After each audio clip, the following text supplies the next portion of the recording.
Buenas tardes, buenas noches, buen día, según sea el lado del mundo donde nos vean. Esta oportunidad nos acompaña la doctora, la científica, la hondureña Elsa Yolanda Palou. Buenos días, buenas tardes o buenas noches, doctora. Bueno, muy buenos días, tardes o noches. Muchas gracias por la invitación. Un placer conectarnos con toda su audiencia. Hablemos un poco de sus datos generales, doctora. ¿Dónde nace? ¿Cuándo nace? Ok, yo nací un 27 de enero de 1953 en La Ceiba, Atlántida. Y son 68 años de edad y pasé mi niñez y juventud en La Ceiba. Así que soy ceibeña. ¿De dónde es ese apellido, Palou? El abuelo era catalán. Y luego él aquí en Honduras tuvo un hijo que era mi papá, pero tanto mi papá, mi mamá y los abuelos maternos, la abuela paterna, pues somos acá, de acá. Pero el ¿Y apellido... cómo, ajá, y cómo se da ese paso para venir a Tegucigalpa? ¿Cómo es esa historia de venirse? A estudiar a la universidad, a estudiar medicina en 1970. Entonces terminé medicina, luego fui a hacer mi servicio social, lo hice en el Hospital Subirana de Lloro, luego vine a hacer el posgrado en medicina interna en Tegucigalpa y posteriormente a hacer una subespecialidad en Estados Unidos con la Universidad de Texas. Al regresar, pues hice concursos en la universidad, en el estado, gané los concursos y el trabajo era en Tegucigalpa. Entonces eso es lo que hace que me traslade a Tegucigalpa. ¿Desde pequeña sabía que iba a ser médico? Sí, fíjese que jugaba de que era doctora con las muñecas y también de curar a las amigas. Siempre me gustó desde niña medicina. Sí. Cuéntenos un poco, ¿sus papás viven, no viven todavía ya? Mis papás fallecieron, mi papá hace ya más de 23 años, mi mamá hace 3 años, mi papá era ingeniero agrónomo, mi mamá era una profesora de educación primaria que fundó y fue directora de una escuela durante muchos años en La Ceiba. Mi papá y yo tenemos una anécdota especial y es que él estudió la universidad cuando yo ya estaba en la universidad también. Y el mismo día que me entregaron a mí mi título de médico, le entregaron a él el título de ingeniero agrónomo. Entonces, para mí eso me enseñó, nunca hay edad para estudiar. Cualquier momento es bueno para estudiar. ¿Los nombres de ellos eran?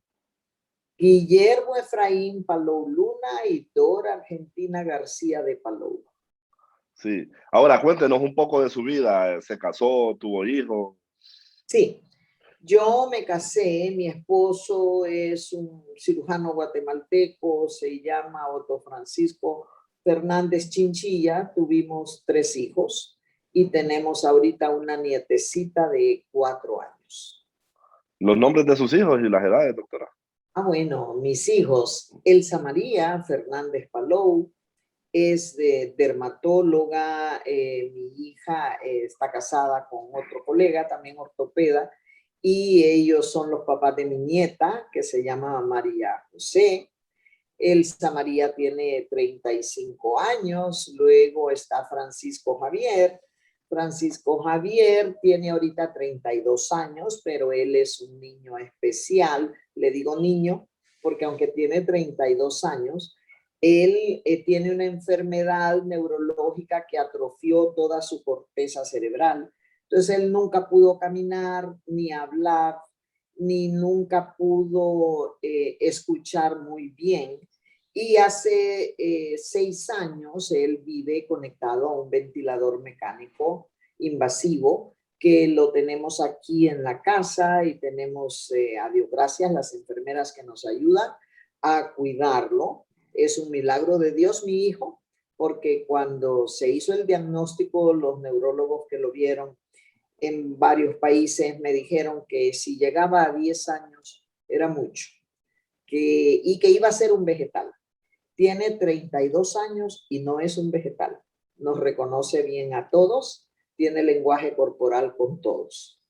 y sabemos cuando está, que le molesta algo, cuando le duele algo, cuando está contento, cuando está triste, y él es, como decirle, el alma de esta casa. Y luego mi hijo menor, José Alberto Fernández Palou, tiene 31 años y él estudió publicidad. Luego hizo una maestría en Estados Unidos en ese campo y ahorita es un emprendedor más de nuestro país porque pues fundó una pequeña empresita con la que lucha todos los días. Dicen, doctora, que los hijos especiales en realidad hacen que las madres sean especiales. ¿Usted se considera una mamá especial? Yo creo que yo he actuado como actuaría cualquier mamá, ¿verdad? Definitivamente. Sí, son situaciones diferentes, pero déjeme decirle que para mí esos niños son una bendición en la vida de uno, porque ellos le enseñan lo que de verdad vale en la vida. Ni con todo el dinero del mundo yo le puedo cambiar el cerebro a mi hijo. Entonces, para mí, un día que mi hijo esté tranquilo, contento, que no esté enfermo, que no tenga ningún proceso infeccioso agregado, que esté estable, es como si yo me hubiera ganado la lotería.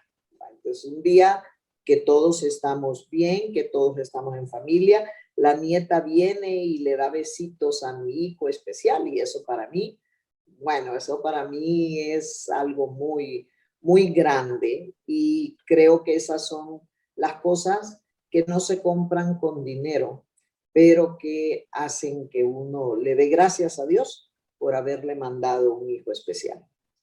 Sí, usted me comentaba de que le habían dado un pronóstico un poco reservado en cuanto para que él viviera. Esto quiere decir, doctora, que a pesar usted de ser médico y de compartir y abrazar esta carrera, pues al final quien tiene la última palabra siempre es Dios, doctora. Dios, así es. Mire, la última vez que lo llevé al neurólogo que lo evaluó cuando él tenía 3 meses de edad, él trabaja y vive en Estados Unidos, entonces la última vez que se lo llevé, mi hijo tenía 11 años y me acuerdo que me dijo, mire doctora, yo no sé qué está haciendo, pero sea lo que sea, usted siga, porque obviamente funciona. Su hijo ya se salió de lo que dicen los libros, pero pues usted continúe. Y eso es lo que hacemos, continuar, y estamos cada día poniéndolo en manos de Dios y sabemos que va a llegar hasta donde Dios diga, cuando Dios diga, como Dios diga. Y mientras tanto, yo voy a luchar por él hasta el final. Por eso yo lucho por casos. Cuando empezaba a trabajar con SIDA me decían algunas personas, pero si es que los pacientes con SIDA se mueren de todas maneras, ¿por qué te esmeras tanto con ellos? Porque yo en mi casa tengo el ejemplo, que no es cuando uno diga, es cuando Dios diga. Y morirse ahorita o morirse en 3 años no es lo mismo, es diferente. Por eso lucho por mis pacientes. Tengo el ejemplo en mi casa. Doctora, claro, y cuando su hijo nació, ¿usted sabía del problema de él o se enteró cuando nació? Él nació normal a los 3 meses de edad. Él empezó a presentar algunos síntomas que me llamaron la atención. Se lo llevé al pediatra y me dijo, bueno, mira, está bien pequeño, puede ser normal a esta edad, pero como los síntomas se profundizaran, lo llevé al neurólogo pediatra. El neurólogo pediatra le hizo todos los estudios, salieron bien, pero el niño, en lugar de mejorar, empeoraba. Entonces, ¿qué hicimos? Lo llevamos fuera del país y empezamos a revisarlo, se le hicieron miles de estudios y la conclusión fue, se le está atrofiando todo la corteza cerebral, no sabemos por qué. El pronóstico es pésimo, la sobrevida es bajísima y bueno, pues hay que luchar por él. Entonces yo recuerdo que el día que tuvimos ese diagnóstico y ese pronóstico, yo dije, bueno, Señor, hasta donde me lo prestes a mi niño, hasta ahí yo voy a luchar. Y dame fuerza y dame valor para hacerlo cada día. Y me lo ha dado. Sí lo ha ¿Hay dado. algún, ¿Hay algún día de la madre que no olvida? ¿Y por qué, doctora? Bueno, fíjese que uno de los días de la madre que recuerdo mucho es que una de las enfermeras que me ayudaba a cuidar a mi hijo cuando él tenía como 15 años, más o menos, ella tenía muchas ocurrencias. Entonces, en ese momento mi hijo todavía no estaba conectado a un ventilador mecánico, podía tener ciertos movimientos de cabeza y le puse un ramo de flores de Napoleón, me acuerdo, que encontró en el patio de la casa y se lo puso en la mano al niño y lo sentó de manera que parecía que el niño me estaba entregando el ramo de rosas. Uy, para mí eso fue el ramo de flores de Napoleón que habían cortado en el patio. Ese creo que es uno de los días más bonitos. Y Usted, también siga. el primer día de la madre ya con una nieta. Eso Ah, fue qué para mí. bueno, qué bueno. Bueno, usted es científica, maestra y una médica en servicio permanente, pero el don de ser madre, ¿qué ha significado para usted? Uy, es una gran diferencia. O sea, mire, uno no se imagina la vida sin los hijos una vez que ellos nacen. Para mí, mis hijos son sumamente importantes. Yo no me puedo imaginar mi vida sin mis hijos. Sí. Ahora, cuéntenos, ¿cómo transcurre un día normal en su vida? Bueno, pues mi día empieza siempre con la revisión de Francisco Javier, mi niño, para ver cómo está, que esté bien. De ver si se necesita algo para él, luego ver cómo andan las cosas que las mamás nos toca ver de la casa y empezar a trabajar con mis pacientes, empezar a preparar la clase que tengo que dar, a la última preparación, porque doy clases a los estudiantes de grado y posgrado en la Facultad de Medicina de la Universidad Nacional Autónoma. Posteriormente empezar a ver a todos los pacientes, luego las clases, posteriormente continuar con pacientes y bueno, ahorita hemos tratado, porque me ha tocado muchas veces trabajar hasta muy tarde en la noche con los pacientes, pero con la pandemia, después que me enfermé y estuve hospitalizada con COVID, empecé a trabajar más en telemedicina. Eso me permite trabajar desde la casa y poder estar más pendiente de las cosas de todos mis hijos y de las cosas de la casa.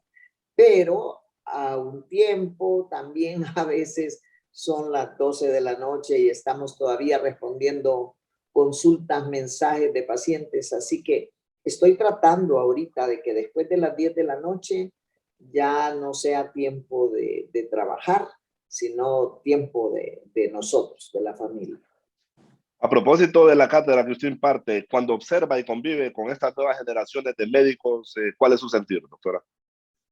Fíjese que uno recuerda cuando uno estaba en esa etapa. Yo trato de enseñarles a los muchachos desde el punto de vista técnico lo más claro que podemos, tratar de resolver sus dudas. Y siempre les digo, a mí la universidad me paga para que yo les responda, para que yo les conteste sus dudas, sus preguntas. Si no entienden algo, pregúntenlo. Y aparte de eso, tratar de enseñarles la parte ética también, porque en la medicina sin ética es terrible, ¿verdad? Pero la medicina con ética es una profesión noble que ayuda muchísimo a las personas. Coméntenos algunas experiencias humanas que han marcado su vida, tanto en el ámbito familiar como en el ámbito profesional, doctora. Bueno, los nacimientos de mis hijos. Nosotros somos unos hermanos muy unidos, somos 4 hermanos de padre y madre, ¿verdad? No, que yo sepa, no tenemos hermanos que no sean de padre. Con mis hermanos somos muy unidos, con mis sobrinos intentamos que en los cumpleaños, hasta antes de la pandemia, poder reunirnos todos, pero a raíz de la pandemia, a raíz de mi enfermedad, pues tratamos de que todos los días vía Zoom nosotros estemos en contacto, estémonos comunicándonos, Somos una familia católica y desde el inicio de la pandemia, pues hacemos un rosario diario con los primos, hermanos, primos, sobrinos, dentro y fuera de Honduras. Para mí, el momento del rosario familiar por Zoom es un momento muy especial. Creo que nos ha ayudado a todos a sobrellevar este tema de la pandemia, todas las dificultades. Muchos miembros de mi familia se han contagiado de COVID y los hemos manejado. A Dios gracias, todos se han recuperado. Y creo que eso nos ayuda mucho a mantenernos unidos como familia. Para mí la unidad familiar es algo muy, muy importante en la vida. ¿Y el momento más triste y el momento más feliz de su vida, doctora? Pues el momento más triste, creo, fue uno cuando el diagnóstico de Francisco Javier, mi hijo. Otro fue cuando murió mi mamá hace 3 años, cuando murió mi papá hace como 23 años en un accidente de automóvil. Luego también cuando Francisco Javier entró a ventilación mecánica, estuvo 6 meses en cuidados intensivos y durante los 6 meses tocaba trabajar, cuidarlo. Tuve colegas que estaban a cargo de él que lo quieren mucho, ayudaron muchísimo, siguen en contacto. Creo que Francisco Javier está vivo por el equipo de colegas que ha trabajado siempre con él y claro, por los cuidados que se le brindan en la casa también, ¿verdad? Y de los días más felices, pues creo que, bueno, cuando uno se casa, creo que está muy feliz, ¿verdad? Cuando se casaron mis hermanos, cuando nacieron mis sobrinos, cuando nacieron mis hijos, cuando nació mi nieta. Creo que sí, Dios nos ha permitido tener momentos muy felices y lo más importante, nos ha permitido tener paz en medio de la tormenta. Usted es una de las mujeres más respetadas y más talentosas en Honduras. ¿Cómo analiza usted la realidad de su género y cómo prevé el futuro, digamos? Fíjese que para mí no es fácil ser mujer, ser pobre, no tener educación y ser madre soltera en este país. Es una de las situaciones más difíciles porque a las mujeres que les ha tocado esta situación solas, sin apoyo, sin educación, sin recursos económicos, la vida es cuesta arriba. Entonces, creo yo que es muy importante que el Estado intente colaborar con las mujeres que están en esta situación. Eso me parece a mí bien importante. Si usted le ayuda a una mujer en esa situación, esa mujer no se va a beber ni va a usar en drogas el apoyo que usted le dé. Ella lo usará en alimentar los hijos, en vestir los hijos y educar los hijos. Entonces, ayudarle a la mujer en esa situación es ayudarle a las futuras generaciones de Honduras.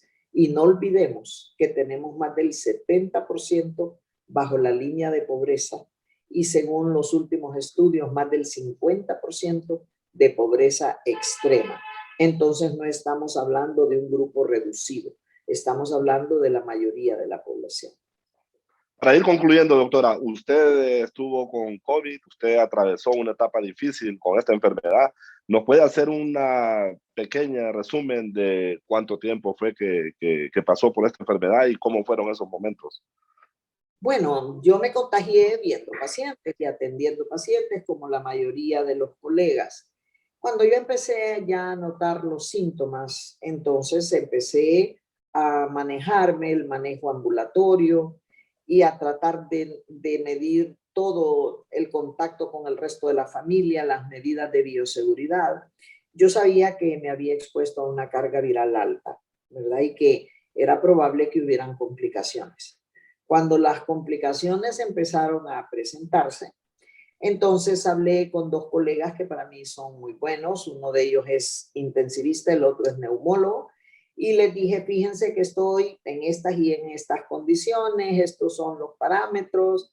Y a ver, ellos me dijeron, véngase para el hospital ya. Y entonces me hospitalizaron, estuve 10 días hospitalizada, sí necesité oxígeno, no llegué a necesitar alto flujo, ni tampoco llegué a necesitar ventilación mecánica. Al regresar, quedé con algunas secuelas, arritmias cardíacas, un poco de hipertensión pulmonar, entonces hubo que manejar esto. Después, adentro de la familia, hubieron más casos, ustedes saben, era julio del año pasado cuando la pandemia estaba en una de las etapas más duras. Y entonces, pues, gracias a Dios, salieron bien ellos también. Y empezaron los pacientes a contactarme, me decían, sabemos que no puede ir a su clínica ahorita, pero quisiéramos que nos ayudara con esto y así empezamos otra vez a tratar de ayudar a los pacientes que estaban en una situación similar a la que yo había estado. Y bueno, gracias a Dios hemos podido ayudar a varias personas a recuperarse de esta enfermedad. El fin de semana se celebra el Día de la Madre. Por demás están las recomendaciones tanto de los médicos como personal experto en el tema del COVID. Pero, ¿cuál es el mensaje que usted le manda a todos los hondureños, digamos, que este fin de semana van a pasar por esta celebración? Que yo sé que es muy difícil tratar de no reunirse en familia para celebrar el Día de la Madre. Es una de las cosas que uno más disfruta, la celebración en familia. Pero tratemos de evitarlo. Mejor veamos de hacer una llamada o una videollamada o de juntarnos por los medios electrónicos, Google Meet, Zoom, todo lo que existe, ¿verdad? Porque el riesgo de contagio, ahorita que Honduras tiene variantes presentes, que estamos con una transmisión comunitaria muy alta, que estamos con incremento de la tasa de letalidad, el mantener las medidas de bioseguridad es fundamental. Acordémonos también que la mayoría de la población no se ha vacunado. Entonces, si no estamos vacunados, si estamos con transmisión comunitaria alta, si sabemos que tenemos variantes presentes, el riesgo de contagiarnos es alto. Por favor, cuidémonos. No le llevemos el COVID a nuestra mamá, nuestra abuela, nuestra tía, ¿verdad? Saludémosla, mandémosle un pastel, mandémosle un ramo de flores, mandémosle un regalo, llamémosla, saludémosla, mostrémosle nuestro cariño también orando por ellas, ¿verdad? Pero evitemos las aglomeraciones, evitemos esto, acordémonos cómo tuvimos repuntes después de Navidad, después de Semana Santa. Honduras no necesita otro repunte después del Día de la Madre. Doctora, ¿cree que se ha desaprovechado el recurso médico que hay en Honduras para analizar esta situación del COVID y para tomar decisiones en este periodo de la pandemia? Mire, yo creo que durante esta pandemia han habido aciertos y desaciertos. Si voy a pensar en los aciertos, yo diría el cierre temprano en marzo del 2020, eso fue un acierto. Los triajes, las brigadas, el hecho de que empezamos con un solo laboratorio haciendo biología molecular y ahora tenemos 4, esos son aciertos. Desaciertos. Creo que la respuesta ha sido descoordinada, desfragmentada, que no ha tenido cohesión. De repente una entidad decide una cosa y la otra, y parece que no hay un acuerdo, no hay un liderazgo definido. Por otro lado, la corrupción en medio de la pandemia y el caso emblemático son los hospitales móviles. Si esos hospitales hubieran llegado a tiempo y hubieran funcionado, habrían servido de mucho en este país. Luego, recuerda las más de 200,000 pruebas de PCR en tiempo real que se perdieron y nunca se supo quién era el responsable. Los ventiladores mecánicos que llegaron incompletos y luego la vacunación a cuentagotas. ¿Por qué los demás países de Centroamérica sí tienen vacunas y nosotros no? Porque fueron más previsores que nosotros, porque desde el año pasado hicieron contactos con las compañías productoras de vacunas para poder comprarla. ¿Y nosotros por qué no lo hicimos? Porque teníamos una ley que decía que no podíamos hacer eso porque Honduras solo le podía comprar vacunas a través de OMS y OPS con el fondo rotatorio. Y así fue los últimos 20 años. Y eso estaba bien para las vacunas de sarampión, de polio, de tosferina, pero COVID era otra cosa. Había que vacunar 6 millones de personas, que son los que tienen que ser vacunados en Honduras, en poco tiempo. Entonces, había que cambiar esa ley. La cambiaron hasta febrero del 2021, muy tarde, porque ya cuando se cambió esa ley y Honduras pudo hacer negociaciones bilaterales, ya nos tocó al final de la fila. Teníamos casi todos los países delante y, por supuesto, a ellos les está llegando vacuna y a nosotros no. ¿Ya se vacunó, doctora? La primera dosis, cuando vacunaron al personal médico de hospitales privados, me tocó la primera dosis de AstraZeneca. Se supone que ahora nos toca la segunda dosis a partir del 14 de este mes. Muchísimas gracias, doctora Elsa Palou. Fue un tremendo honor haber platicado con usted, compartir su experiencia, su faceta familiar, que pocos la conocen, y también para reconocer sus méritos académicos y también sus méritos profesionales. Muchas gracias, doctora. Gracias a usted y un saludo a todas las madres de Honduras y del mundo. Muchísimas gracias. Y a todos nuestros seguidores de Proceso Digital les invitamos a volver a ver esta entrevista en nuestras plataformas digitales en el momento que ustedes así lo deseen. Buenas tardes, buenas noches y buen día. Buenas